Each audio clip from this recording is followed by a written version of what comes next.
के माध्यम से आज अपनी बातों को रखेंगे। हमारे बीच में एक उत्तर प्रदेश की धरती नहीं, विभिन्न प्रांतों में अपनी पहचान बनाने वाले परम आदरणीय वासुदेव मौर्य जी, जो पिछड़ा वर्ग आयोग के सदस्य हैं, जिन्होंने बुद्ध और अशोक पर जितनी बातें इनका हमने सुना, इनको जाना, आज निश्चित तौर से इस 25वीं संगीति के अवसर पर मैं पूरी सदन की तरफ से आपका भी स्वागत अभिनंदन करता हूं। और जिस के माध्यम से यह कार्यक्रम आयोजित होता है, जिनके नेतृत्व में यह सम्राट अशोक क्लब संचालित होता है, सम्राट अशोक क्लब के राष्ट्रीय अध्यक्ष डॉक्टर दीनानाथ मौर्य जी, लखनऊ की धरती से चल करके आए सम्राट अशोक क्लब के राष्ट्रीय महासचिव बड़े भाई हरिश्चंद्र मौर्य जी, और सबको पता है एक ऐसा नाम जो सच्चिदानंद है, राष्ट्रीय प्रवक्ता जी, हमारे पूज्य भिक्षुगण और तमाम दूर दराज से आए हुए हमारे पिता तुल नौजवान साथियों, माताएं, बहनों, क्रांतिकारी नौजवान साथियों और विभिन्न राजनीतिक दलों से के प्रतिनिधित्व के तौर पर जन अधिकार पार्टी से हमारे बीच अशोक जी, अभिमन्यु जी, एसएसपी पार्टी से सत्यनारायण जी और विभिन्न दलों से जुड़े हुए हमारे युवा साथी, हमारी माताएं, बहनें, बधाई देता हूं। इन नौजवानों को मैं बधाई देता हूं जिन्होंने फिर एक महीने से इस रजत जयंती की तैयारी करते करते आज इसको अपने कार्य रूप में परिणत किया है। मैं पूरी सदन से साथियों का अभिनंदन करता हूं, बेटियों का, बहनों का अभिनंदन करता हूं। मुझे अफसोस आ रहा है, कहाँ हम अशोक को भूल गए। बहुत से लोग कह रहे अशोक को भूल, कहाँ भूल। जिस प्रकार से सम्राट अशोक महान आज से लगभग 2200 साल पहले अपने बेटा और बेटी, अपने पुत्र और पुत्री को धर्म प्रचार के लिए श्रीलंका भेजे, आज उसी तरह से इनके मां और बाप इन ऐसे नौजवानों को सम्राट अशोक क्लब के माध्यम से संपूर्ण भारत ही नहीं, भारत के सुदूर अंचलों में सम्राट अशोक की धर्म नीति को पहुंचाने का काम करने का प्रयास करें। हमारे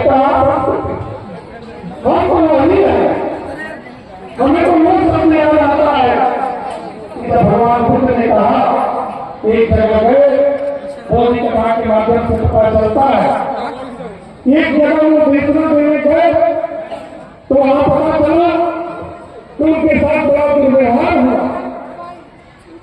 भगवान बुद्ध जब भागने लगे, उनकी करुणा, उनकी मैत्री से अभिभूत हुए, जब चलने लगे तो आनंद होने के तथागत कितने भी कुछ कहते हैं, तो आनंद भगवान बुद्ध ने उन लोगों को कहा कि उजड़ जाओ। आनंद बहुत चकित हुए, उन्होंने पूछा आपने ऐसा क्यों किया?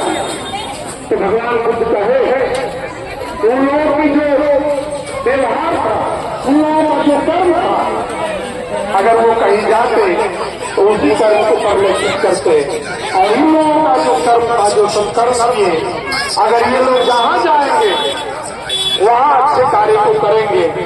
तो ये तो समाज की संस्थापक की हमारे शुरू में ही कहा दी, ये सम्राट अशोक क्लब के लोगों, तुम लोग उधर जाओ और जहां भी जाओगे वहां बुद्ध और अशोक ही स्थापित हो जाए। और ऐसा देखने में भी मिलता। डॉक्टर साहब एक बार की बात बताए कि जब लखनऊ की धरती पर, मैं महाकृष्ण जी का ध्यान आकर्षित करना चाहूंगा कि लखनऊ की धरती पर एक कार्यक्रम हुआ और उस कार्यक्रम में एक व्यक्ति बड़े तन्मयता के साथ कार्य कर रहे थे।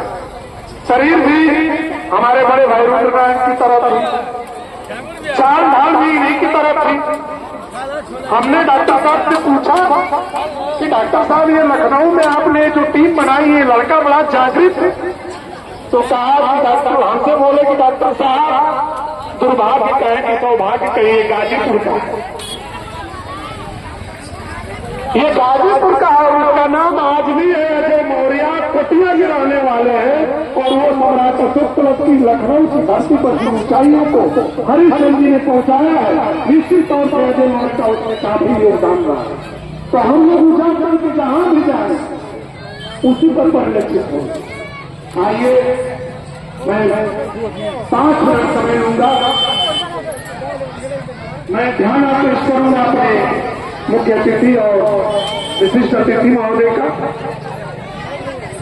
जब वेनसांग और फाहियान भारत की यात्रा में आए तो पढ़ने को मिलता है कि वेनसांग गाजीपुर को हो उन्हें चुना। आखिर गाजीपुर में उन्होंने पाया क्या? 14 वर्ष तक वो चीन का व्यक्ति भारत पर भ्रमण करते और भारत को भ्रमण करके खोजा कर, ये सोचने की बात है। जो व्यक्ति चीन से चल करके आए, वही फाहियान आए, वेनसांग आए, वो भारत में खोज क्या रहे थे? जो वर्तमान समय में भारत के लोग उसको आज स्थापित कर रहे हैं, उसका कहीं उन्होंने जिक्र नहीं किया। आखिर भारत में खोजा उसने क्या? जब भारत सारनाथ आए तो सारनाथ के बाद उन्होंने गाजीपुर को उन्होंने लिखा कि मुझे गाजीपुर जाने का अवसर है और यहाँ पर 10 संघाराम देखे जो कि गाजीपुर में 10 संघाराम देखे बड़े भी आएंगे और उस